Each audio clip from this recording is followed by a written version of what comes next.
ஆண்டாள் நாச்சியார் அருளிச் செய்த திருப்பாவை 9ஆம் நாள் பாசுரம்.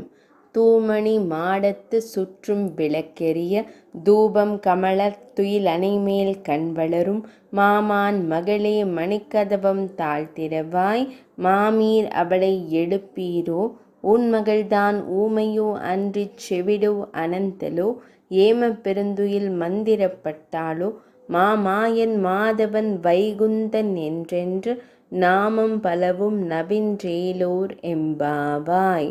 பொருள்: பிரகாசமான நவரத்தினங்களால் கட்டப்பட்ட மாளிகையில் சுற்றிச் சூழ விளக்கெரிய நறுமண திரவியம் மணம் வீச அழகிய பஞ்சு மெத்தையில் உறங்கும் எங்கள் மாமன் மகளே, உங்கள் இல்ல மணிக்கதவை திறப்பாயாக. எங்கள் அன்பு மாமியே, அவளை நீ எழுப்பு. உன் மகளை எத்தனை நேரமாக நாங்கள் கூவி அழைக்கிறோம், அவள் பதிலே கூறவில்லையே. அவள் ஊமையா, செவிடா, சோம்பல் அவளை ஆட்கொண்டு விட்டதா, அல்லது எழ முடியாதபடி ஏதாவது மந்திரத்தில் சிக்கிவிட்டாளா? உடனே எழுவாய். எங்களுடன் இணைந்து மாயங்கள் செய்பவன், மாதவத்திற்கு சொந்தக்காரன், வைகுந்தத்திற்கு அதிபதி என்றெல்லாம் அந்த நாராயணரின் திருநாமங்களை சொல்வாய்.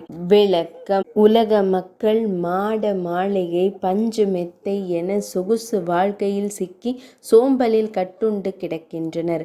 இதிலிருந்து அவர்களை மீட்டு பகவானின் இருப்பிடமான ஸ்ரீவைகுந்தமே நிலையானது என்பதை அறிவுறுத்த வேண்டும். அந்த வைகுந்தத்தை அடைய பகவானின் திருநாமங்களை கூற வேண்டும். இதுவே இந்த பாடல் உணர்த்தும் உட்கருத்து. 9ஆம் பாசுரம் நிறைவடைந்தது.